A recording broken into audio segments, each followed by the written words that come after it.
Hello students, how are you? Hope you are doing well.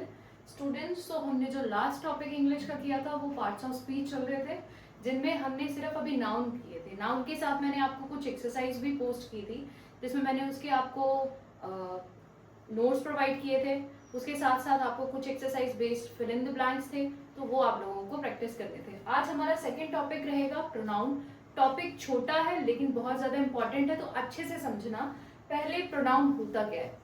हमने हिंदी में नाम और सर्वनाम पढ़े हैं, संज्ञा जिसे आप कहते हैं, संज्ञा और सर्वनाम पढ़े हैं। तो ये सर्वनाम होता है, ठीक है। सर्वनाम यानी अब कैसे, जैसे हम अपने नाम के लिए एक जब ऐसे करना स्टार्ट करते हैं तो हम हर एक लाइन में अपना नाम नहीं लिखते, हम उसको आई के साथ करना स्टार्ट करते हैं। किसी बेस्ट फ्रेंड का आप ऐसे एग्जांपल ले लेते हैं, 6th स्टैंडर्ड से ही स्टार्ट हो जाता है। तो ये वीडियो सभी के लिए इंपॉर्टेंट है, ये मत सोचना कि ये 6th 7th के लिए इंपॉर्टेंट है तो हायर स्टडीज वालों के लिए इंपॉर्टेंट नहीं है। इसके बेस पे आपको बहुत सारे क्वेश्चंस आते हैं, चाहे आप किसी भी क्लास में पढ़ रहे हैं। आपका कॉन्सेप्ट क्लियर होना बहुत ज्यादा इंपॉर्टेंट होता है। सो प्रोनाउन जो होते हैं बच्चे, मैंने आपको वही एग्जांपल दी। हम स्टार्टिंग में एक माय बेस्ट फ्रेंड का ऐसे लिखते थे, तो उसमें हम फर्स्ट वाली लाइन में नेम लिखते थे, लेकिन पूरी की पूरी लाइन में हम नेम नहीं लिखते थे। तो उसको हम रिपीटेटिवनेस को खत्म करने के लिए जो वर्ड्स यूज करते हैं, उसी वर्ड को डिनोट करने के लिए उन्हें प्रोनाउंस कहते हैं। फॉर एग्जाम्पल, जब हम कौन कौन से, मैंने एक लाइन लिखी, Rahul is doing Rahul's homework at Rahul's home। बच्चे, क्या ये लाइन ठीक रहेगी? मैं इस वे से अगर लिखना स्टार्ट करूं, क्या ये ठीक है? या मैं इसी वे से बोलूं तो ये ठीक है? बिल्कुल ठीक नहीं है। एक बार तो राहुल आया, राहुल क्या कर रहा है? राहुल होमवर्क कर रहा है। कहाँ पे कर रहा है? अपने घर पे कर रहा है। तो यहाँ पे मुझे लिखने की जरूरत थी कि राहुल राहुल का होमवर्क कर रहा है, राहुल के घर पे नहीं। तो मैं इसको कैसे लिखती? Rahul is doing his work or his homework now at his home। तो बच्चे, ये वाले जो मैंने वर्ड्स यूज किए, his, इसे हम प्रोनाउंस कहते हैं, ठीक है। जो हमने बार बार ये रिपीटिशन को कम करने के लिए यूज किए, इसको हम प्रोनाउंस कहते हैं। अब प्रोनाउंस कौन कौन से होते हैं बच्चे? जैसे आई, वी, यू, दे, देम, ये आगे बताऊंगी, सब्जेक्टिव और पॉजेसिव केस हो गया। इट, ही, शी, ये जो है ये आपके प्रोनाउंस हैं। अब प्रोनाउंस कैसे कैसे यूज होते हैं वो हम उनकी टाइप्स के बेस पे देखते हैं। पहले सबसे ज्यादा इंपॉर्टेंट चीज, हमने इनको कैटेगराइज किया हुआ है एक टेबल के अकॉर्डिंग। हमने इसे फर्स्ट, सेकंड, थर्ड पर्सन के नाम से कह दिया है। वो चीज हमें पता होनी इसलिए जरूरी है, जब हम इसके बेस पे रूल्स करेंगे तब हमें फर्स्ट और सेकंड पर्सन लिखा होगा, वहां पे आई, वी, यू, दे नहीं लिखा होगा। तो वो चीज कैसे है? जब हम 3 लोग बात कर रहे हैं, ठीक है, 3 लोग बात कर रहे हैं, पहला वहां पे पर्सन हूं मैं, दूसरा पर्सन जो मेरे सामने वाला है, तुम, आप, वो, ठीक है, और जो थर्ड पर्सन है वो बाहर वालों की बात कर रहे हैं जो हमारे पास नहीं है, चाहे वो लड़का है, लड़की है, या वो एक ग्रुप है। तो उसके अकॉर्डिंग याद रखना, पहला पर्सन कौन हूं? मैं। तो फर्स्ट पर्सन कौन है? First person is I. मेरे साथ कोई और भी है तो वी। हम दोनों कौन है? फर्स्ट पर्सन है। और हमारे साथ दूसरा कौन? तुम। तो उसको हम कहते हैं सेकंड पर्सन, तुम या आप। तो वो हो गया बच्चे second person. You is second person. अब हम सब मिलके किसी तीसरे बंदे की बात कर रहे हैं। तीसरा बंदा कौन हुआ? ही, शी, इट भी इसी में ही, शी, उसके बाद आपके पास आ गया दे। तो ये होते हैं थर्ड पर्सन। बहुत ज्यादा इंपॉर्टेंट चीज है, हम जितनी भी बड़ी क्लास में चले जाएं हमें यही चीजें नहीं पता होती। स्टूडेंट्स मैंने बहुत से देखे, उनको यही नहीं पता कि फर्स्ट पर्सन कौन है, सेकंड पर्सन कौन है। उसकी ही वजह से जब हम क्वेश्चंस बना रहे होते हैं तब हमें समझ नहीं आता हम फर्स्ट पर्सन को कैसे यूज करेंगे और सेकंड पर्सन को कैसे यूज करेंगे। अब बच्चे, इनके ऑब्जेक्टिव और पॉजेसिव केसेस बनते हैं, वो कैसे बनते हैं?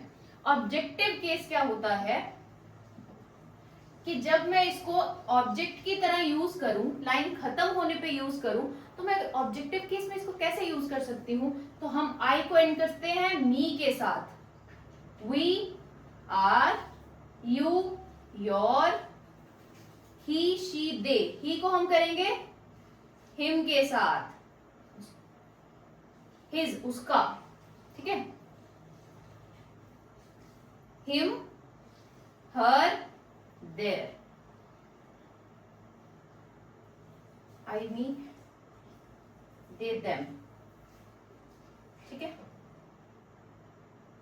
वी, अस,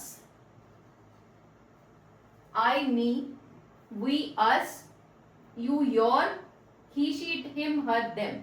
लेकिन अब ये केस पोजेसिव चला जाता है। पोजेसिव यानी हमारी बिलोंगिंग्स को बताता है, तो माइन, ये चीज मेरी है, ये चीज हमारी है, आवर्स, ये चीज उनकी है, योर्स, ये चीज तुम्हारी है, हिज। गर्ल्स के लिए हर ही यूज होगा, बॉयज के लिए हिज, ग्रुप के लिए देयर। बच्चे ये वाली चीजें आपको बहुत अच्छे से क्लियर होनी चाहिए। पहले क्या था कि ये थे हमारे प्रोनाउंस, अब उसको हमने ऑब्जेक्टिव केस में कैसे यूज किया और पोजेसिव केस में कैसे यूज किया, और कौन कौन फर्स्ट पर्सन में है, कौन कौन सेकंड में, एंड कौन कौन थर्ड पर्सन में है। तो आओ आगे करते हैं इनकी कुछ टाइप्स। ये थे आपके प्रोनाउंस। अब इसको थोड़ा सा अच्छे से पढ़ते हैं, इसके बाद इसके रूल्स देखेंगे।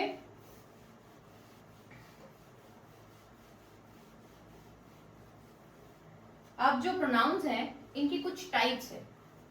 सिर्फ यही थोड़ी प्रोनाउंस है जो मैंने यहाँ लिख दिया, आई, ही, शी, इट, बस खत्म हो गया, नहीं, और भी हैं। कौन कौन से हैं, कैसे कैसे होते हैं, वो जरा देखिए। सबसे पहले आता है पर्सनल प्रोनाउन। पर्सनल प्रोनाउन, तो बच्चे जो मैंने आपको सबसे पहले बताए, हम जिनको ये वाले वर्ड्स के साथ डिनोट करते हैं, ये होते हैं आपके पर्सनल प्रोनाउंस, ठीक है। ये हैं पर्सनल प्रोनाउंस, ये तो सभी को क्लियर हो गया, मैंने स्टार्टिंग में बताया। अब पोजेसिव केस में मैंने बता दिया, तो ये भी सभी को पता चल गया। जो हमारी पोजेसिवनेस बताए किसी चीज को लेके कि ये चीज मेरी है, माइन, आर, है ना,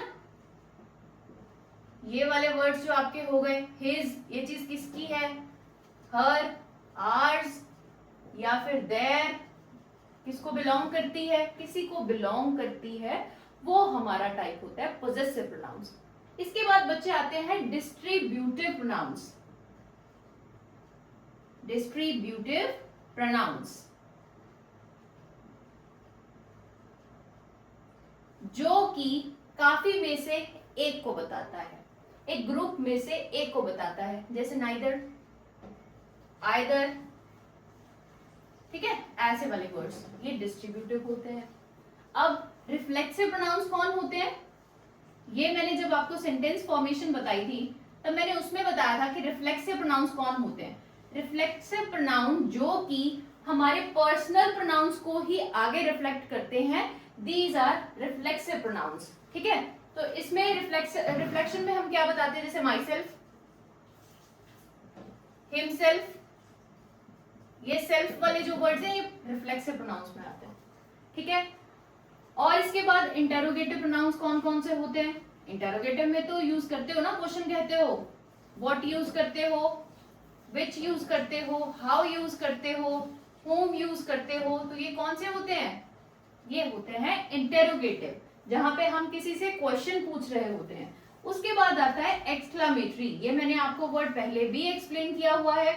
इसका मतलब ही क्या है, कोई भी सडन रिएक्शन देना, एक्सक्लामेशन, बहुत ज्यादा सडन रिएक्शन देना, तो वो एक्सक्लामेटरी होते हैं। एक्सक्लामेटरी में हम इनको कैसे यूज करते हैं, like what are you saying this, how, जैसे कोई चीज हो गई, हम उनके लिए दो ये वाले वर्ड्स मेजरली यूज करते हैं, व्हाट और हाउ तो हम यूज करते ही हैं, ऐसे और भी काफी सारे वर्ड्स हैं, तो ये जो वर्ड्स आते हैं ये आते हैं एक्सक्लामेशन में, एक्सक्लामेटरी प्रोनाउंस इनको कहा जाता है।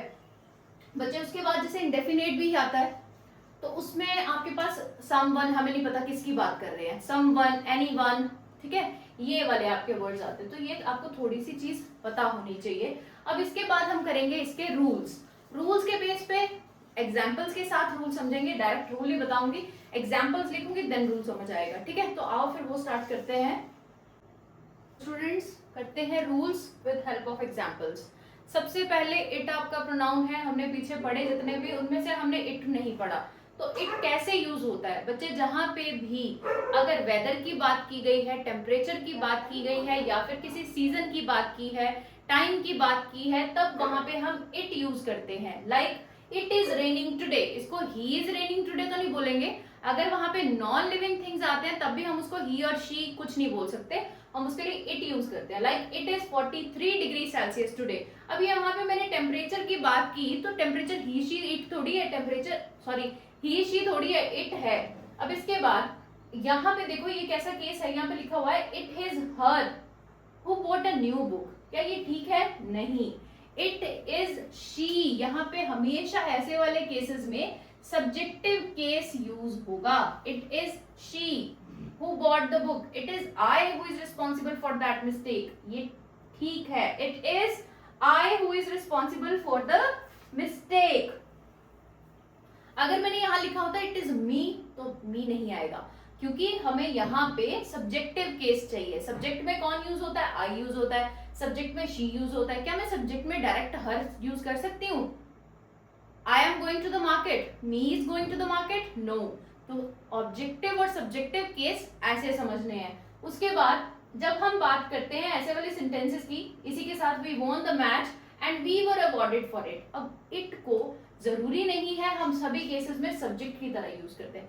कुछ लाइन ऐसी भी हैं, जैसे मैंने ये पूरी की पूरी लाइन लिखने की बजाय लास्ट में इसकी जगह इट लिख दिया, तब ये ऑब्जेक्टिव केस में भी इट हमारा यूज हो गया। हमारा सेकेंड रूल क्या कहता है कि जब भी आपका प्रोनाउन किसी हेल्पिंग वर्ब से पहले होगा तब हम उसको सब्जेक्टिव, अगर बाद में होगा तो उसको ऑब्जेक्टिव फॉर्म में यूज करेंगे। फॉर एग्जाम्पल हेल्पिंग वर्ब मैंने आपको बताई हुई है already, them are going to the temple. अब बच्चे यहाँ पे देखो आपकी हेल्पिंग वर्ब कहाँ गई? ये रही आपकी हेल्पिंग वर्ब, हमने उससे पहले ही प्रोनाउन यूज किया, तो देम ठीक है, देम तो आपका पोजेसिव केस हो गया ना। तो यहाँ पे हमें क्या चाहिए? सब्जेक्टिव केस चाहिए। तो ये क्या आएगा? They are going to the temple.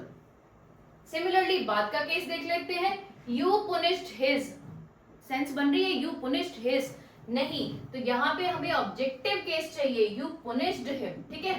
अब थर्ड की बात करते हैं, प्रेपोजिशन, जैसे कि बिसाइड हो गया, बिटवीन हो गया, कंजक्शन हो गई, और कोई भी आपकी प्रेपोजिशन से पहले अगर आप प्रोनाउन यूज कर रहे हैं, प्रेपोजिशन आपकी बाद में आ रही है, सॉरी प्रोनाउन आपका बाद में आ रहा है, तब आप उसमें ऑब्जेक्टिव केस यूज करेंगे। अभी देखो my father is angry with I, यहाँ पे अभी ये क्या था? प्रेपोजिशन थी।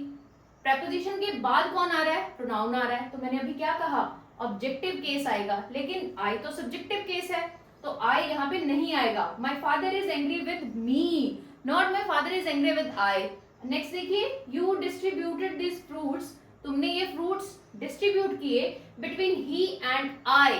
बच्चे ये फिर से कौन से केसेस हो गए? Objective case. अभी मैंने बोला कि हमें यहाँ पे ऑब्जेक्टिव केस नहीं यूज करने हैं, क्योंकि ये आ गया आपका बिटवीन, इसके बाद आपके आ रहे हैं प्रोनाउंस। हमने क्या पढ़ा कि जब भी आपके प्रोनाउन प्रपोजिशन के बाद आएंगे तब आपको उसको ऑब्जेक्टिव केस में यूज करना है। तब यहाँ पे हम क्या यूज करेंगे? एंड मी।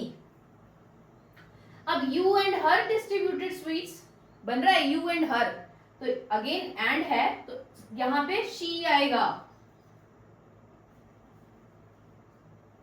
ठीक है, तो ये थे आपके रूल्स, ऐसे ही और रूल्स करवा देंगे आपको नेक्स्ट वीडियो में। थैंक्स फॉर टुडे, इतना पढ़िए पहले, नेक्स्ट वीडियो कंप्लीटली इसके रूल्स पे ही होगी, उसके बाद लेक्चर करेंगे नेक्स्ट वाले टॉपिक का start. Thank you for today.